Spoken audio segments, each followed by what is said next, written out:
উপভোগ করবে। যেমন আমরা খালের দুই পাশে ফলজ বৃক্ষ রোপণ করব। ফলজ বৃক্ষ থেকে কি হবে?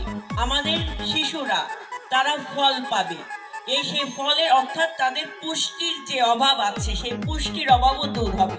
অর্থাৎ একটা কাজের পরিপ্রেক্ষিতে তার পিছনের যে আরো অনেকগুলো পথ তৈরি হয়, সৃষ্টি হয়, সেই সুন্দর চিন্তা ভাবনা দেশনায়ক জনাব তারেক রহমান করেছেন। এবং একইভাবে কৃষক কার্ডের কথাও আপনারা শুনেছেন। সেই কৃষক কার্ড আগামী মাসেই তিনি শুভ উদ্বোধন করতে যাচ্ছেন। অর্থাৎ নির্বাচনের আগে বিএনপি জনগণের কাছে যে সকল অঙ্গীকার করেছিলেন সে প্রত্যেকটি অঙ্গীকার পূরণের জন্য মাননীয় প্রধানমন্ত্রী জনাব তারেক রহমান দেশব্যাপী সব জায়গায় তিনি তার অঙ্গীকার পূরণের জন্য সদা সতর্ক আছেন। তিনি বলেছেন আমরা দুর্নীতির লাগাম টেনে ধরবো এবং জনগণের সেবা জনগণের দোরগোড়ায় আমরা পৌঁছে দেব।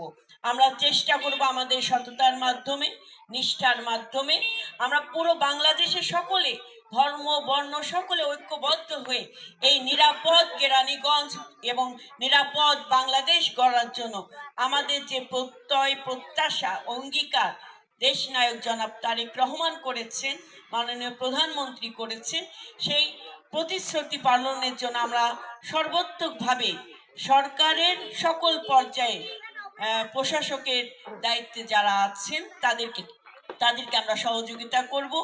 আমাদের মাননীয় এমপি সাহেবকে আমরা সার্বিকভাবে সহযোগিতা করব যেন এই কেরানীগঞ্জের জনগণ যে প্রত্যাশা নিয়ে বাবু গয়েশ্বরচন্দ্র রায়কে নির্বাচিত করেছেন সেই প্রত্যাশা এবং আশা আকাঙ্ক্ষার প্রতিফলন যেন আমরা দেখতে পাই।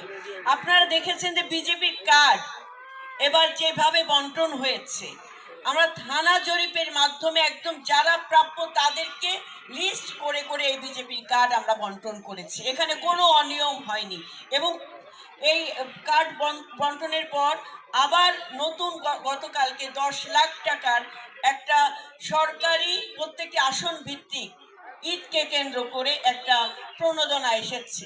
এই 10 লাখ টাকা আমরা আবার সেই থানা জরিপের মাধ্যমে যারা বিজেপির কার্ড পেয়েছে সেই পরিবার না, আরেকটি পরিবার, তাদেরকে আমরা এই মানে এই কার্ডের আওতায় মানে এই প্রণোদনার আওতায় তাদেরকে আনবো। অর্থাৎ আমরা আগে যেটা হয়েছে যে